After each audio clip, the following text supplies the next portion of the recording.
저는 30대의 여성으로 직업은 검사입니다. 남들이 부러워하는 스펙의 직업이지만 로스쿨이나 로펌의 다른 많은 동기나 동료들이 금수저 아니면 최소 은수저 집안의 자제들인 것과 달리 저는 소위 말하는 흑수저 출신입니다. 쉽지 않은 여건 속에서 고군분투하듯 공부하다 보니까 30대 중반을 넘어서는 나이에 겨우 검사 임용을 받았어요. 우리 세라가 친작에 검사가 됐을 나인데 못난 할미 탓에 이리 고생을 하며 늦가기 검사가 됐네. 고생 많았다 우리 손녀. 장하고 고마워. 못난 할미라뇨. 그런 말씀 마세요, 할머니. 할머니 안 계셨으면 저 지금까지 절대로 버티지 못했어요. 누나, 고생 많았어. 내 학비 대려고 누나가 돈 버느라 고생해서 학교도 늦게 졸업하고 나도 얼른 성공해서 누나 은혜 갚을 거야. 아휴, 말만 들어도 뿌듯하네. 내 은혜는 안 갚아도 좋으니까 세훈이 네가 원하는 데 취직하면 누나도 소원이 없겠다.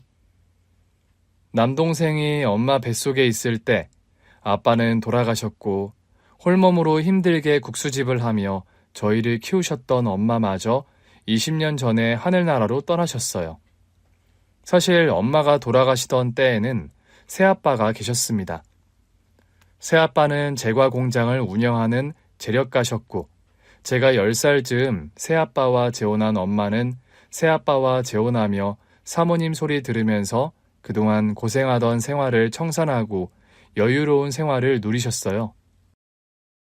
네 엄마 재혼하고 그래도 죽기 전에 한 몇 년 짧게라도 호강하다 떠난 것이 그나마 다행이지. 아이고 박복한 거.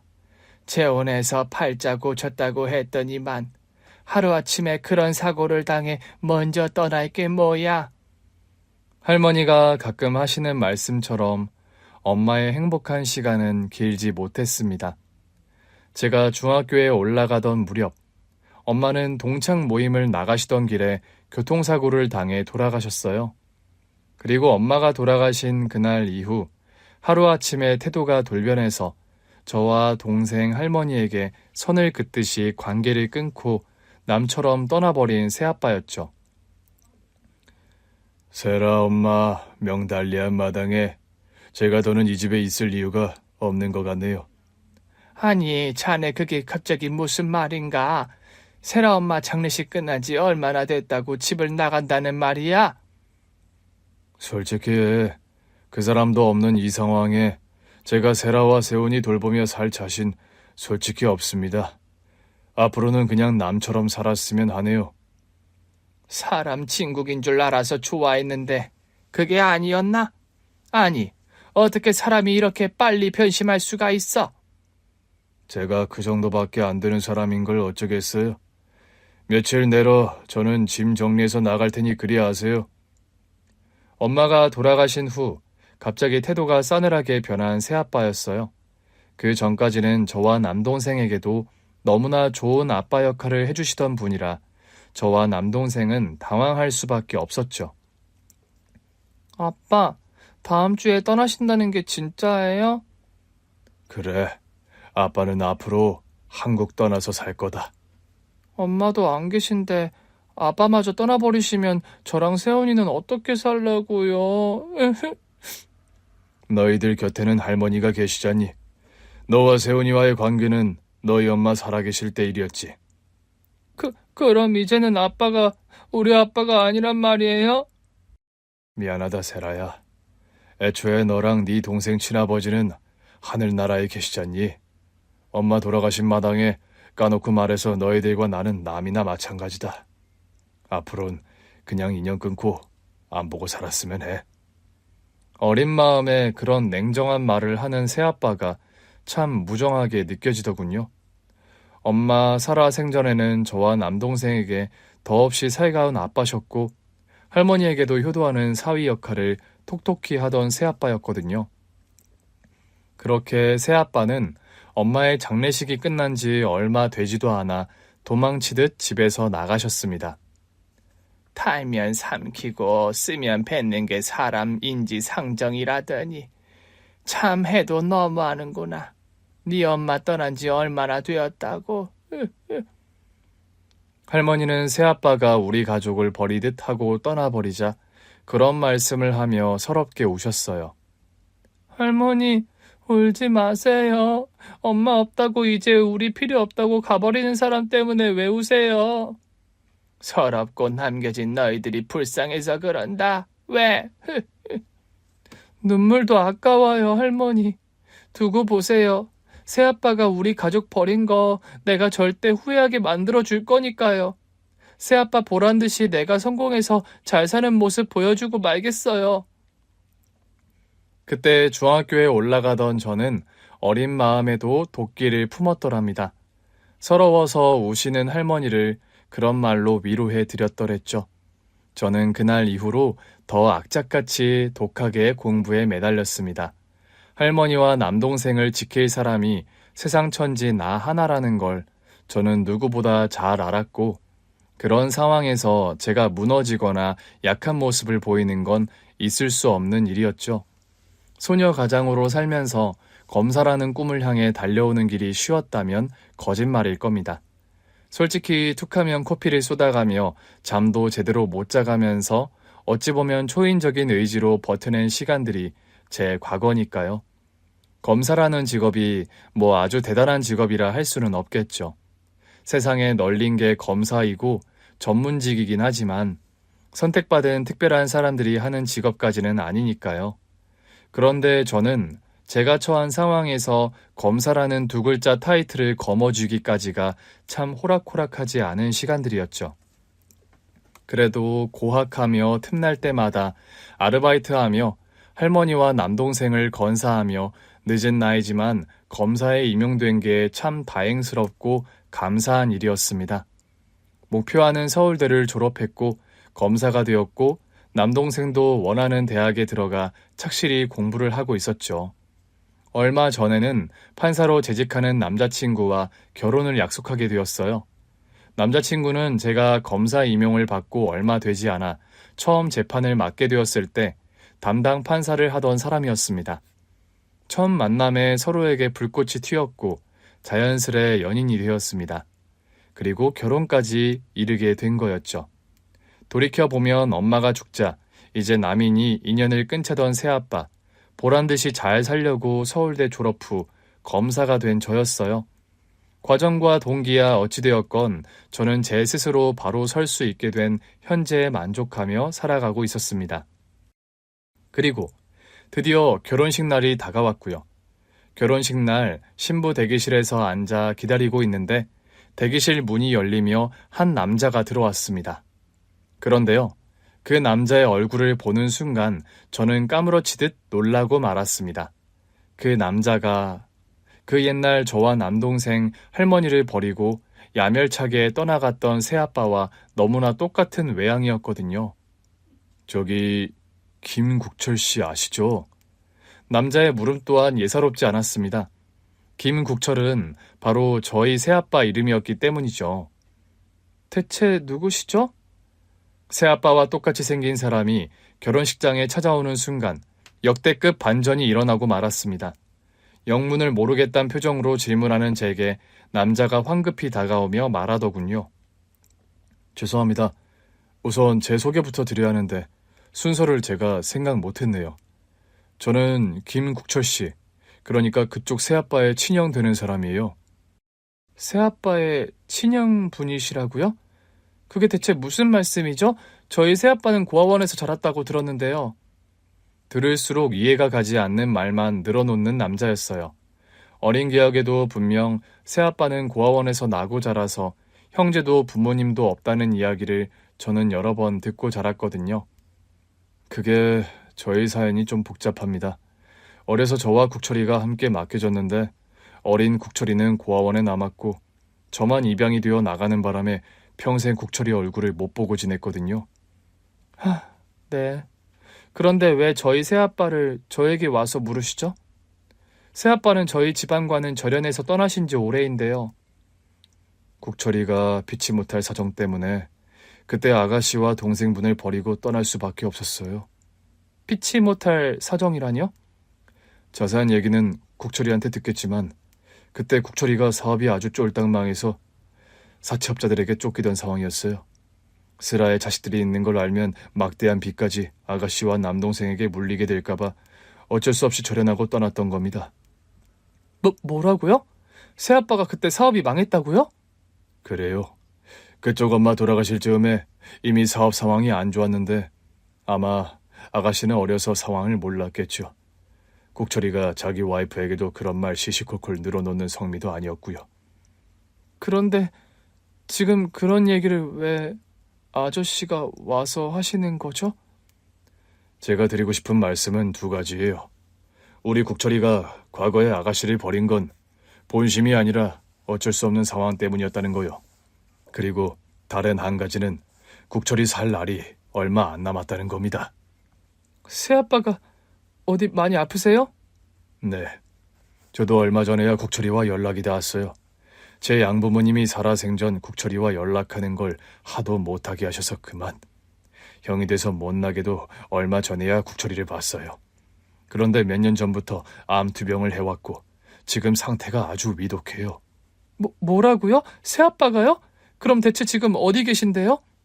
저기 놀라지 말고 들으세요. 국철이 지금 여기 결혼식장 지하 주차장에 있어요. 대충 상황 전달하고 아가씨가 오케이 하면 아가씨 결혼식에 참석하고 싶다는군요. 저는 당장 그 남자의 안내를 받고 지하 주차장으로 달려갔더랍니다. 웨딩드레스 차림으로 헐레벌떡 뛰쳐나가는 저를 보고 친구들이 놀라더군요. 어머, 세라야, 너 예식 몇 분 안 남았는데 신부가 어딜 뛰어가니? 좀 급한 일이 생겨서 멀리 가는 거 아니니까 걱정 마.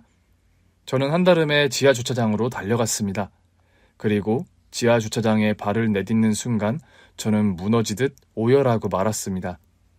저희 새아빠가요, 피골이 상접한 모습으로 머리에 모자를 쓰신 채 휠체어에 앉아 계신 겁니다. 한눈에 봐도 병색이 완연한 모습이셨는데 그런 상태임에도 말끔한 정장을 갖춰 입고 계셨어요. 아빠? 세라야, 오랜만이다. 좀 더 일찍 너를 찾아오고 싶었는데 그러지 못해 미안해. 아빠, 이게 대체 다 어떻게 된 일이에요? 아마 우리 형이 대충 얘기는 전달한 걸로 안다. 내가 옛날에 너와 세훈이를 떠날 수밖에 없었어. 그때 아빠 제과 공장이 문을 닫게 됐는데 사채업자들이 목을 조르던 상황이라 너와 세훈이에게까지 막대한 빚이 상속되게 할 수는 없었다. 미안하다, 세라야. 그래서 저희 가족들과 불어 관계를 정리하신 거란 말씀이세요? 그렇게 됐어. 다 같이 죽는 것보다는 나 혼자 되든 안 되든 일을 수습하는 게 현명한 처사라고 생각했다. 그럼 그런 상황이라고 말씀이라도 해주시죠. 그런 마당에 솔직한 말 해봐야 의미 없을 것 같아서. 그리고 애매하게 관계를 정리했다가는 빚쟁이들이 벌떼같이 어디로 달려들지 모르는 상황이라 그 방법밖에는 없었구나. 아빠, 저는 그런 줄도 모르고 평생 아빠를 얼마나 원망하며 살아왔나 몰라요. 미안하다, 세라야. 못난 아빠를 용서해다오. 네가 허락해 준다면 오늘 네 결혼식에 혼주 자격으로 참석을 하고 싶은데 허락해 주겠니? 당연하죠, 아빠. 안 그래도 혼주석이 텅텅 비어 있어서 얼마나 마음이 허했는데요. 아빠가 이렇게라도 와주셔서 저 정말 너무 감사해요. 신부를 이렇게 울려서 어쩌려나 모르겠구나. 예식 시간 얼마 안 남은 것 같던데 어서 올라가자. 저는 서둘러 아빠 휠체어를 끌고 예식장으로 올라갔습니다. 저기요, 어디 갔다 오는 거야? 아니 대체 이분은 누구시고? 제가 눈물 범벅이 되어서 새아빠의 휠체어를 끌고 오자 그런 소리를 하며 영문을 몰라 하는 남편이었어요. 저는 간단하게 사정을 말했습니다. 저 못지않게 깜짝 놀라는 남편이었죠. 그래도 예를 갖춰서 급하게 새아빠에게 인사를 드리더라고요. 저희들은 몰라 뵈서 죄송합니다. 이렇게 어려운 걸음 해주셔서 너무 감사드려요. 저는 서둘러 신부 대기실로 들어가서 화장을 수정하고 머리를 다시 매만지고 신부 입장을 하게 되었어요. 양친 부모님이 안 계신 걸로 다들 하객들이 알고 있었는데 갑자기 신부의 아버지가 나타났다고 술렁거리는 분위기가 느껴지더군요. 그래도 새아빠의 손을 잡고 버진로드를 걷는 제 심정은 혼자 있자 하는 것보다 훨씬 든든하고 마음이 좋더라고요. 비록 병세가 완연해서 휠체어에 앉은 채로 저와 함께 신부 입장을 하신 새아빠지만 그렇게 병마와 사투를 벌이면서도 제 결혼식에 참석해준 새아빠 마음을 생각하니 먹먹한 감동이 몰려오는 게 사실이었죠. 새아빠가 와주신 덕분에 그래도 저는 양쪽 혼주석이 텅 빈 상태로 결혼식을 치르는 일을 피하게 됐던 거죠. 아빠, 정말 감사해요. 이렇게 제 결혼식에 와주셔서요. 어떻게든 세라, 네 결혼식에는 참석하고 싶었단다. 그동안 아빠 역할도 못하고 산 나를 결혼식에 오게 허락해줘서 내가 고맙구나. 결혼식이 끝나고 새아빠는 친형의 부축을 받고 요양원으로 돌아갔습니다. 신혼여행을 떠나려고 짐을 싸는데 영 마음이 불편하고 내가 지금 여행을 가도 되나 그런 생각이 들더군요. 자기야, 표정이 왜 그렇게 어두워? 장인어른 신경 쓰여서 그래? 아무래도 새아빠가 마음에 걸리네. 그 친형이라는 분께 듣기로는 새아빠 사실 날이 얼마 안 남았다고 들었거든. 그런 상황이면 자기가 신혼여행 가는 거 안 내키겠다. 우리 신혼여행 미룰까? 정말 그래도 되겠어? 취소하려면 이것저것 번거롭고 또 손해봐야 할 텐데. 아무리 새아빠가 위독하다지만 남편 입장도 있었기에 저는 신경이 쓰이더라고요. 지금 그런 손에 따질 때가 아니잖아. 당신이랑 장인어른 사연 내가 모르는 것도 아니고 말이야. 신혼여행은 다른 일들이 마무리되어서 떠나도 되니까 일단 당신 장인어른께 가보는 게 좋겠다. 여보, 이해해줘서 정말 고마워. 고맙긴. 이런 상황에 당연한 거지. 남편이 이해와 배려를 해주는 바람에 저는 신혼여행을 미루고 당장 새아빠를 뵈러 그날 저녁 요양원으로 달려갔습니다. 저를 보고 깜짝 놀라시는 새아빠였죠. 아니 세라야, 너 신혼여행 떠나 있을 시간 아니야. 새 신부가 공항을 안 가고 왜 여기를 왔어? 아빠 건강도 안 좋으시고 혼자 계신 거 아는데 제가 어떻게 신혼여행을 가요? 나야 투병 중이니 어쩔 수 없는 거고. 너 일생에 한 번뿐인 신혼여행을 안 가고 여기로 오면 어쩌자는 거니? 신혼여행 천천히 가기로 했어요, 아빠. 아빠 돌봐드리는 것도 2번 돌아오는 일 아니잖아요. 저는 남편과 상의 끝에 새아빠를 저희 신혼집으로 모셔와서 돌봐드리기로 했습니다. 처음에 한사코 마다하시던 새아빠였는데 저와 남편의 진심 어린 설득에 결국 마음을 돌리셨죠. 아빠 역할도 평생 제대로 못했는데 내가 마지막에 네 돌봄을 받는 게 맞는 일인지 모르겠구나, 세라야. 그게 무슨 말씀이세요, 아빠? 아빠가 우리 지켜주시느라 불어 인연 끊고 사신 거 다 아는데요. 그리고 엄마 살아생전 저와 세훈이에게 얼마나 잘해주셨는데요. 옛날 일이 다 기억이 나니? 그럼요, 다 기억나죠. 엄마가 아빠랑 재혼하시고 사신 그 몇 년 동안이 엄마에게도 저와 동생에게도 제일 행복한 시간들이었어요. 그냥 하는 말이 아니라요. 엄마는 새아빠와 재혼하시고 표정이 많이 밝아지고 눈에 띄게 웃음이 늘었던 기억이 생생합니다. 저희 엄마가요, 유복자로 남동생을 낳았고 저와 남동생 세훈이를 키운다고 고생을 무척 많이 하셨어요. 외할아버지도 일찍 돌아가시는 바람에 유년기와 사춘기 시절에도 고생을 많이 하신 엄마셨죠. 부모 복 없으면 남편 복도 없다더니 청상에 과부돼서 어쩐다니. 엄마도 참, 제가 왜 부모 복이 없고 남편 복이 없어요? 네 아버지 그리 일찍 돌아가시고 네 남편까지 세훈이 뱃속에 있을 때 이뤄놓고 그런 말이 나오니? 아빠가 돌아가시고 싶어 그리 드신 거 아니잖아요.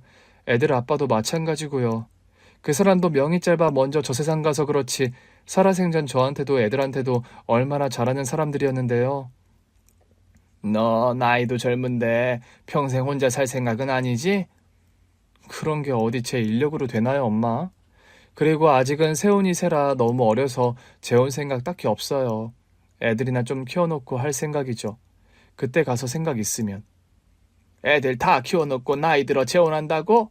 나이 든 여자를 어느 남자가 거들떠본다고 그런 순진한 소리를 해? 아유, 엄마도 참. 거들떠 안 보면 내비 두라죠 뭐. 세훈이 세라 건강하게 잘 크고 우리 식구 밥 안 굶기는 게 제 목표고 바라는 전부예요. 더 큰 욕심 안 부려요 저.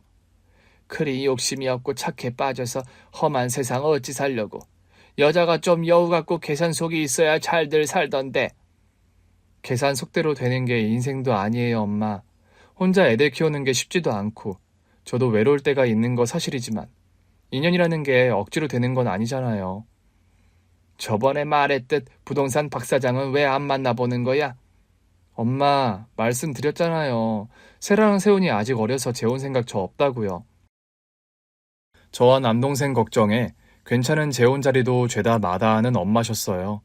남동생은 그때 많이 어려서 이런 기억들은 없지만 저는 그런 말들을 주고받았던 할머니와 엄마의 대화를 아직 생생히 기억하거든요. 저희 엄마가요, 할머니와 저 남동생을 먹여 살린다고 국수집을 운영하셨어요. 시장통 골목의 허름한 가게였는데 그래도 엄마 솜씨가 좋으셔서 장사가 제법 잘 되었답니다. 새아빠를 처음 엄마가 알게 된 건 국수집 손님으로였죠. 여기 멸치국수 한 그릇 부탁드려요. 국수 나왔습니다. 아무리 여러 집을 다녀봐도 이 집만큼 맛이 깔끔한 데가 없어요. 비법이 뭔지 여쭤봐도 되나요, 사장님? 비법이랄 게 뭐 있나요? 그냥 손맛이에요. 얼굴만 고우신 게 아니라 솜씨도 일품이시네요. 여기 국수 맛에 중독돼서 제가 이 근처로 이사까지 고려하는 중이네요.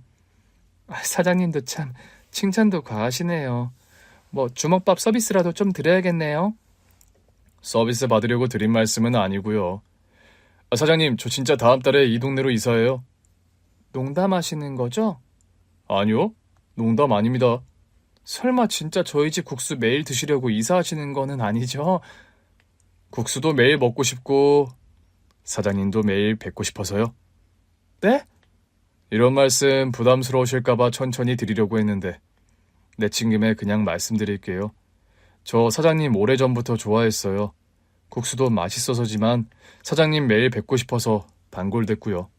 새아빠의 직진 고백으로 엄마와 새아빠의 관계는 급속도로 가까워지셨다고 합니다. 당시만 해도 새아빠는 한 번도 결혼 경험이 없는 노총각이셨고 엄마는 애 둘 딸린 싱글맘. 새아빠와 엄마의 관계를 곱지 않은 시선으로 보는 사람들도 많았다죠. 국수집 새이 엄마가 재혼한다며? 그렇다더라. 왜 맨날 그 국수집 뻔질나게 드나들던 제과공장 사장이라는 남자 있잖아. 뭐?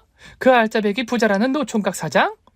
그래, 아주 차만이 얌전해 보이더만 호박씨는 뒤로 다 까고 다닌 거지. 제주도 좋지 않아? 애둘 달린 아지매가 총각을 홀리고. 잠깐 좋아 그러는 거지 뭐. 어디 결혼이 쉽겠어? 남자 쪽에서 결혼 허락 떨어질까? 언감생신? 그게 또 제과공장 사장은 고아래요, 고아. 뭐? 고아라고? 한 달이 걸러 저기 정육점한테 들었는데 제과공장 사장이 날 때부터 고아원에 맡겨줘 자랐대. 악착같이 돈 벌어서 제과공장 사장 된 거고. 세라 엄마가 아주 뒤늦게 남자복 터졌네 그래. 세훈이 배에서 남편이 잃고 아주 박복하다 불쌍하다 그런 소리 듣고 살더니 여자 팔자 뒤응박이란 말이 이래서 나오네.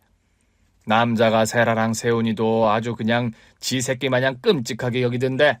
암튼 제주도 좋아. 애 딸린 호러미가 그런 돈 많은 총각을 다 후리고. 그런 말들의 뒷담화가 많았다고 하더라고요.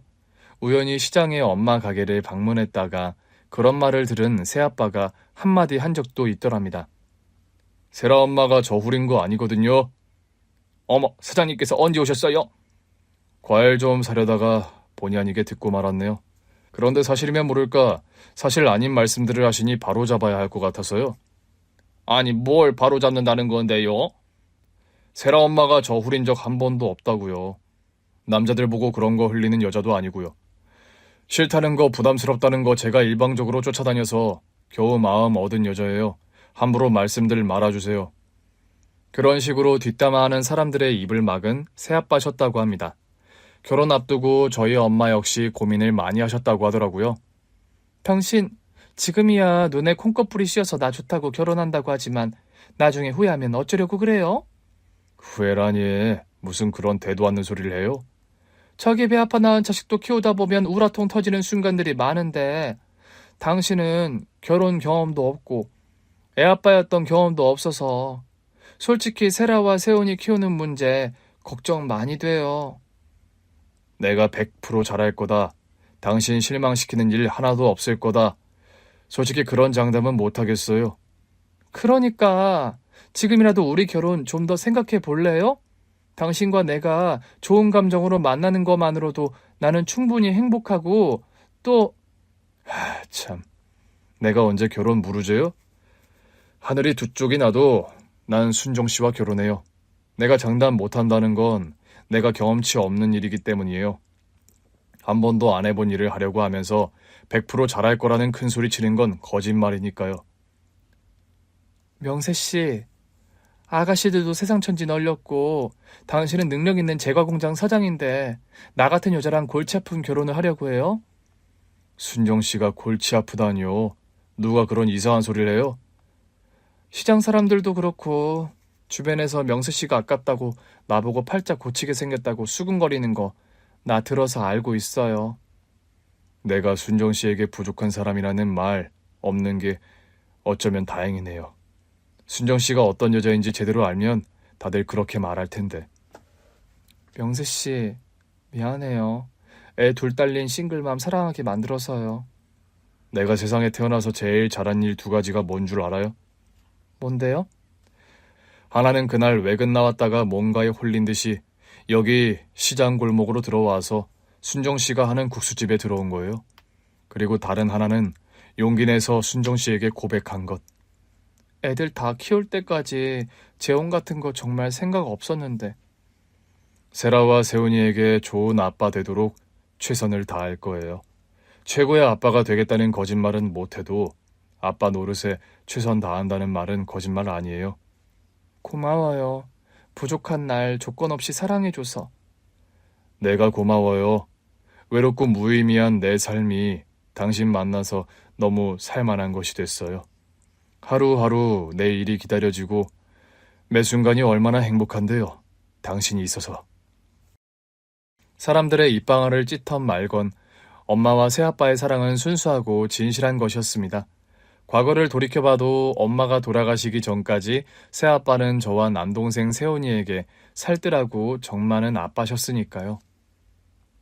세훈아, 세라야, 놀러 갈 준비 다 됐어? 네, 아빠. 오늘 정말 놀이공원도 가고 동물원도 가는 거예요? 그럼 세라 너는 동물원 가고 싶어하고 세훈이는 놀이공원 가고 싶어하니까 두탕 뛰어야지.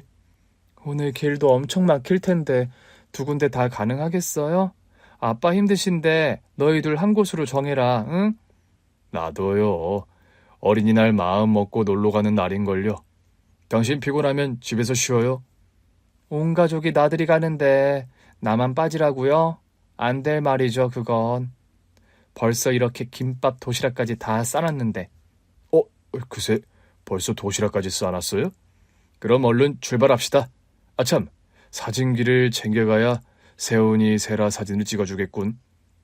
앨범 속에 고이 간직되어 있는 어린 시절 사진들은 죄다 아빠가 찍어주신 것들이었습니다.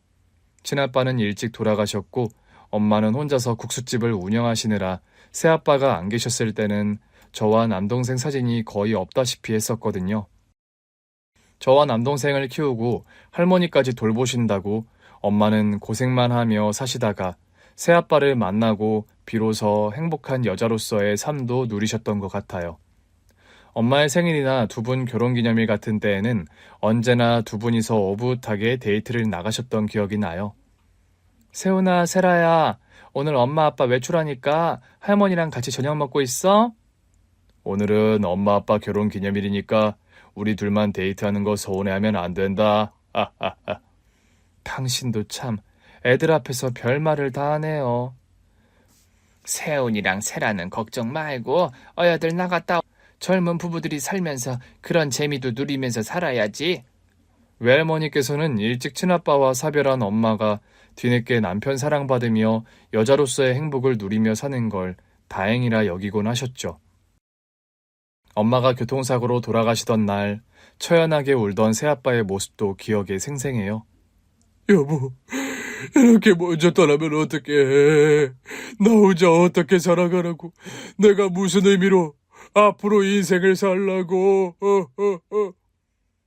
엄마가 돌아가신 뒤 냉정하게 선을 긋듯 떠나버린 새아빠를 원망했는데 저와 남동생에게 사업 빚을 물려주게 될까봐 불어 떠나신 거라는 걸 뒤늦게야 알고서 억장이 무너지는 것 같은 느낌이 드는 게 사실이었습니다. 요양원에 계신 아버지를 저희 신혼집에 모셔와 돌봐드리면서 저는 과거 이야기들을 하나하나 여쭤볼 수 있었어요. 아빠, 그럼 그때 저희를 떠나고서 어떻게 지내신 거예요? 일단 갚아야 하는 빚들 처리하고 말도 안 되게 이자를 요구하는 사채 빚은 다 떠안는 게 아니란 생각이 들었지. 양심적으로 빚을 해결한 만큼 한 뒤에는 파산 신청을 하고 해외로 나가 있었다. 해외에서 그럼 다른 사업을 하셨어요? 국내에서 빚 처리하는 데만도 몇 년이 걸렸고 그 후에는 도피하다시피 해외로 나갔어. 닥치는 대로 타국에서도 일했고 사업 재개하려고 노력을 많이 했단다. 저희 새아빠가요. 사실 자수성가의 화신 같은 분입니다. 어려서 친형과 함께 고아원에 맡겨졌고 그 후로 쭉 고아원에서 생활하신 새아빠거든요. 4살 위의 친형은 어려서 운 좋게 입양이 됐는데 난 그렇지 못했다. 결혼식장에 아빠 모시고 오신 분 말씀이시죠? 그래, 친형 양부모님이 나와 만나는 걸 반대하셔서 평생 친형 얼굴도 못 보고 지냈지. 아빠는 그럼 고아원 나와서 바로 사업 시작하셨던 거예요? 고아원 나와 홀로서기 하면서 바로 사업 시작하는 건 무리였지. 내 20대는 사업을 위한 종잣돈을 악착같이 모으는 과정이었어. 그러다 20대 중반부터 일을 시작한 제과 공장에서 내 사업을 시작하는 계기가 됐고, 새아빠는 그야말로 먹을 거 안 먹고 입을 거 안 입으면서 독하게 사업에 매달려 본인만의 제과공장 사업을 시작하게 되셨다고 합니다. 20대, 30대를 그렇게 공장 일에 매달리다 보니 40 가까이 되어서 사장님 소리 들으며 살게 되었단다. 그래도 그 즈음에 나는 돈은 벌었어도 세상 사는 일이 참 재미없고 무의미했다. 사랑하는 가족도 소중한 사람도 하나 없는데 돈은 벌어 뭐하나, 그런 자괴감이 들었으니까. 그러던 즈음에 운명처럼 만난 사람이 저희 엄마였다고 합니다.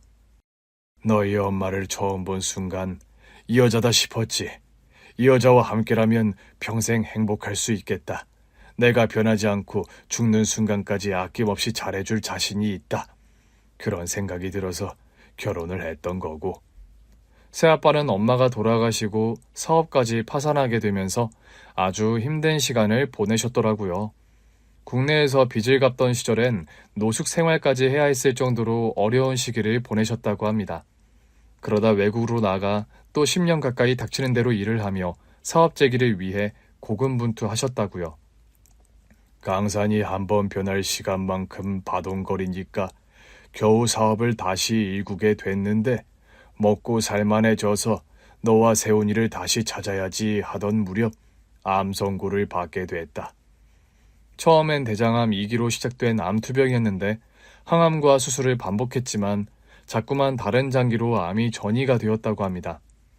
아빠, 건강도 안 좋으신데 왜 연락을 안 하셨어요?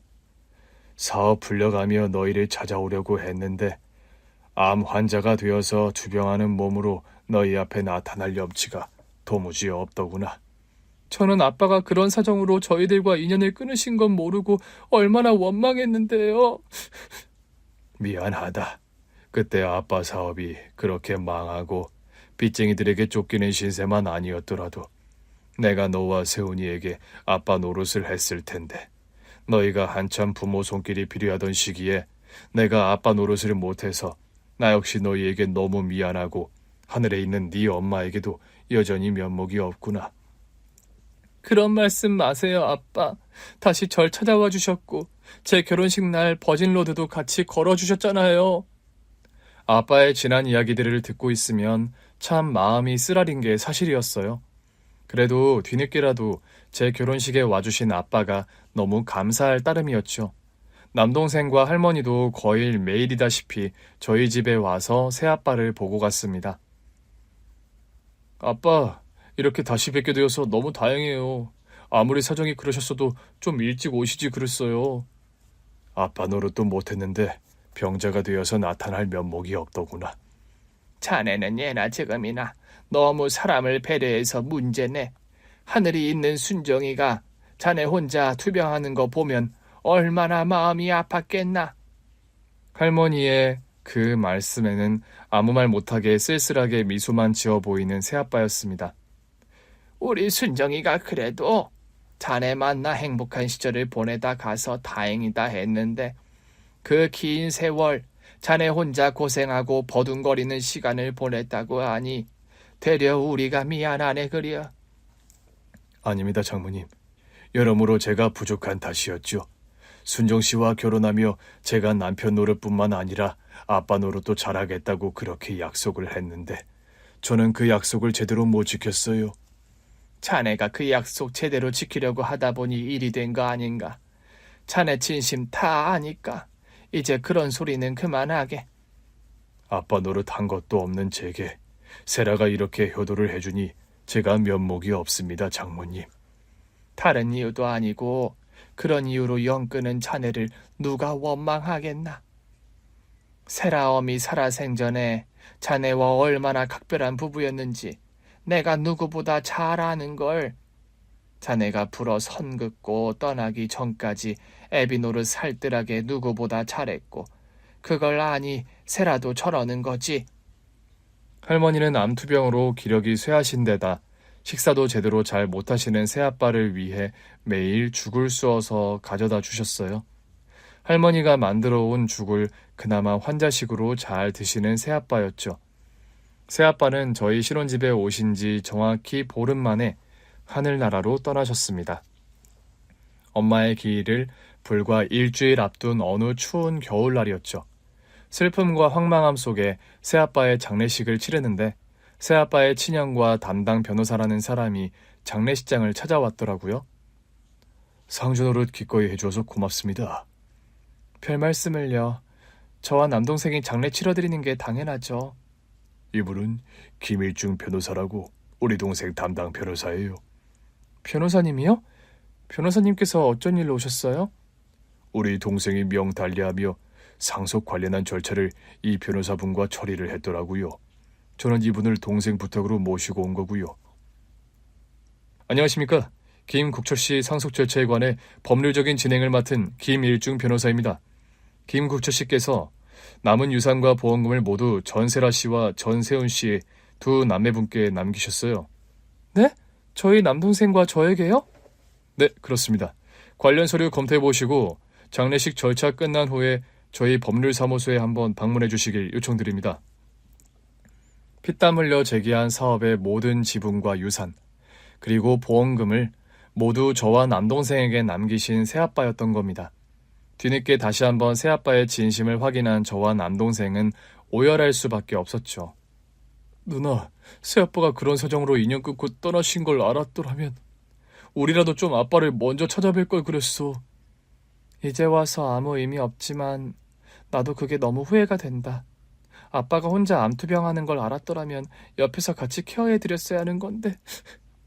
새아빠의 친형이라는 분께 유산 상속과 관련해서 저희 남매가 상속인이 되어도 되는 거냐고 여쭤봤어요. 아무래도 새아빠의 유일한 직계 가족이 그분인데 저와 남동생이 새아빠의 모든 유산을 상속받는다는 게 좀 경우가 아니지 않나 그런 생각이 들어서였죠. 아니에요. 그런 말씀 마세요. 저는 생물학적으로 국철이 친형이 맞습니다만 평생 국철이 얼굴 한번 제대로 못 보고 살았는걸요. 그거야 제가 아빠께도 들었지만 양 부모님께서 반대하셔서 왕래를 못했다고 들었어요. 아무리 그렇다 해도 제가 국철이에게 형노를 못한 건 사실이에요.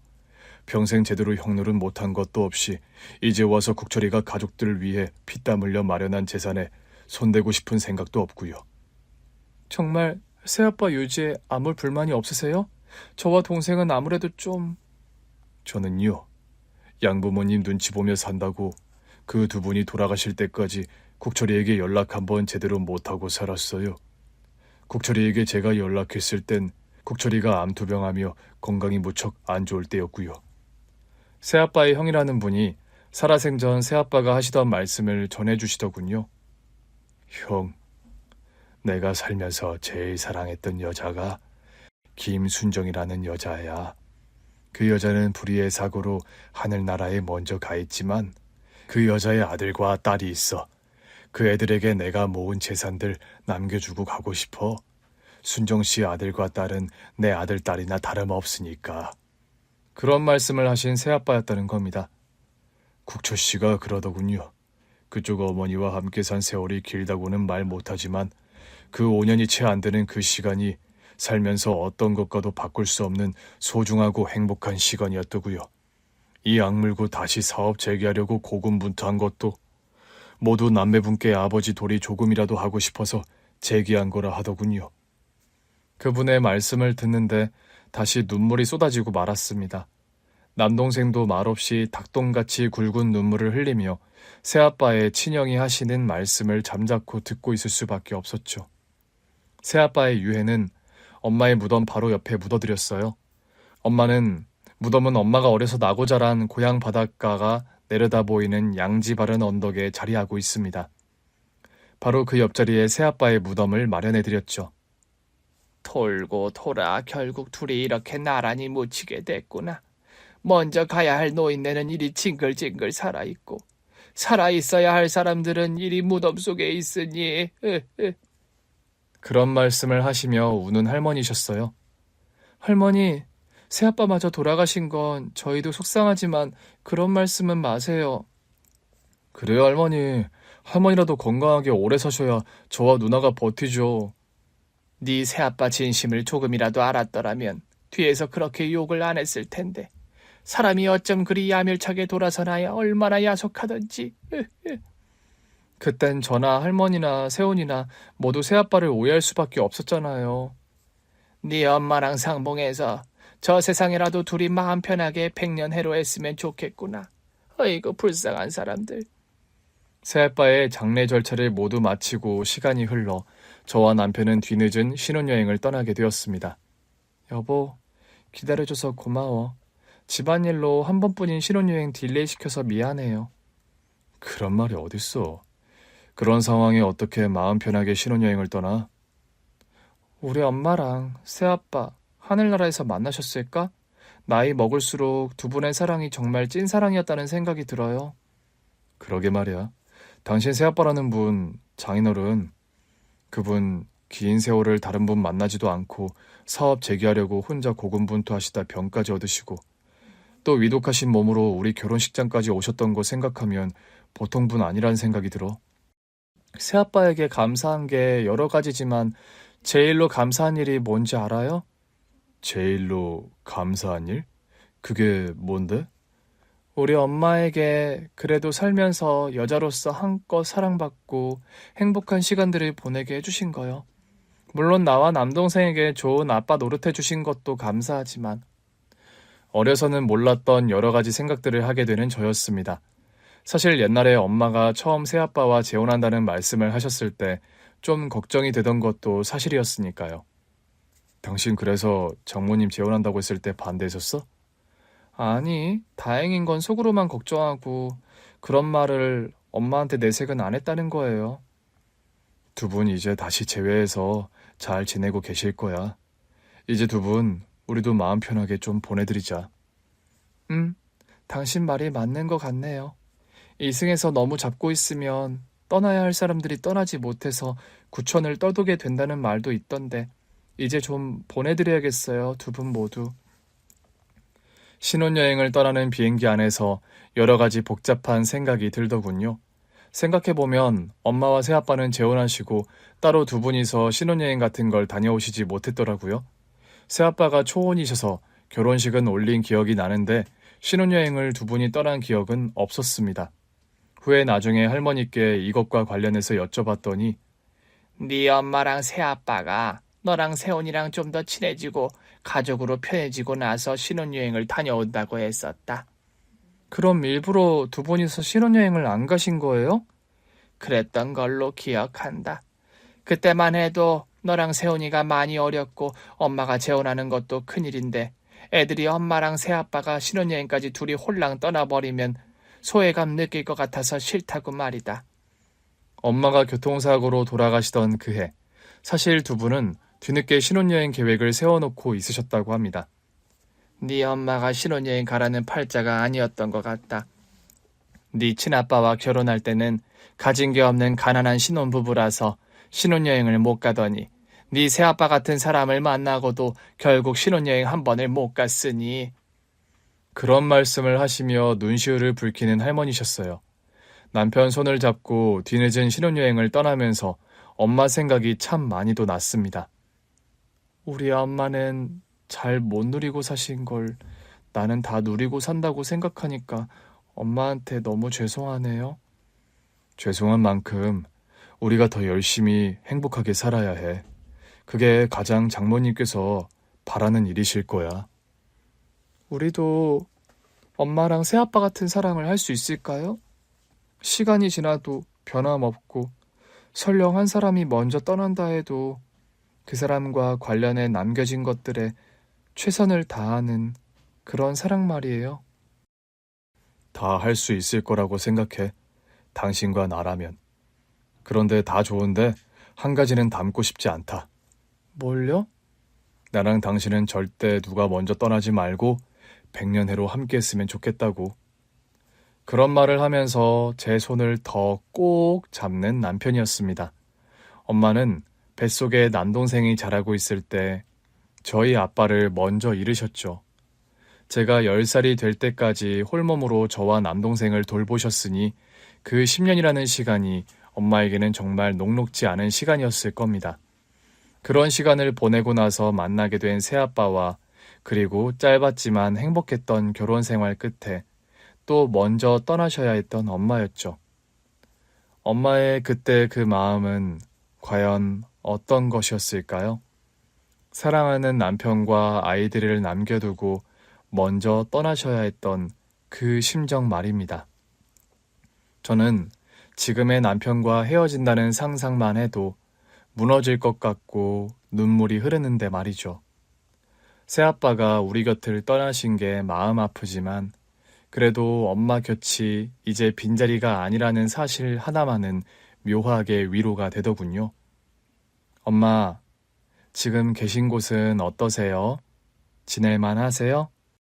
그 옛날 예고 없이 엄마가 훌쩍 떠나버리셔서 남겨진 우리들도 참 긴 시간 엄마가 많이 그립고 보고 싶었습니다. 지금 역시 엄마는 저희들에게 가장 그리운 존재세요. 그래도 지금 엄마 곁에는 새아빠가 계실 거라고 생각하니 조금은 다행이란 생각입니다. 긴 기다림의 끝에 엄마가 계신 그곳에 이제는 행복과 평안함이 찾아들었길 간절히 기원해 봅니다. 엄마의 희생과 사랑으로 그리고 새아빠의 헌신으로 저와 남동생 세훈이는 무탈하게 잘 커서 지금 이만큼 부족함 없는 생활을 누리고 있어요. 엄마 곁에 찾아간 새아빠에게도 꼭 안부 전해주세요. 죄송하고 또 너무 감사드린다고 말입니다. 이제 저와 세훈이 할머니 걱정은 내려두시고 두 분이서 손잡고 좋은 곳으로 어디 여행이라도 훌쩍 떠나셨으면 좋겠어요.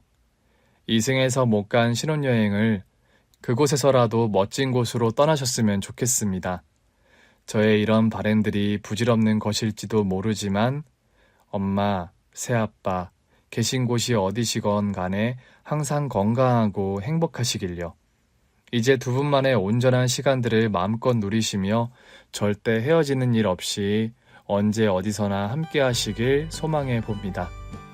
사랑하는 사람과 함께하는 일상만큼 축복받은 행복은 없는 것 같습니다. 그 행복을 지키기 위해 결국 고군분투하는 것이 우리네 인생이라는 생각이 들어요. 여러분의 곁에는 그런 소중한 사람이 지금 계신지요? 긴 얘기를 경청해 주신 여러분 곁에 그런 분이 부디 함께 계셨으면 좋겠습니다. 감사합니다. 오늘 준비한 사연은 여기까지입니다. 재미있게 들으셨다면 구독과 좋아요, 알림 설정까지 눌러주세요. 그럼 저는 다음 사연으로 찾아뵐게요.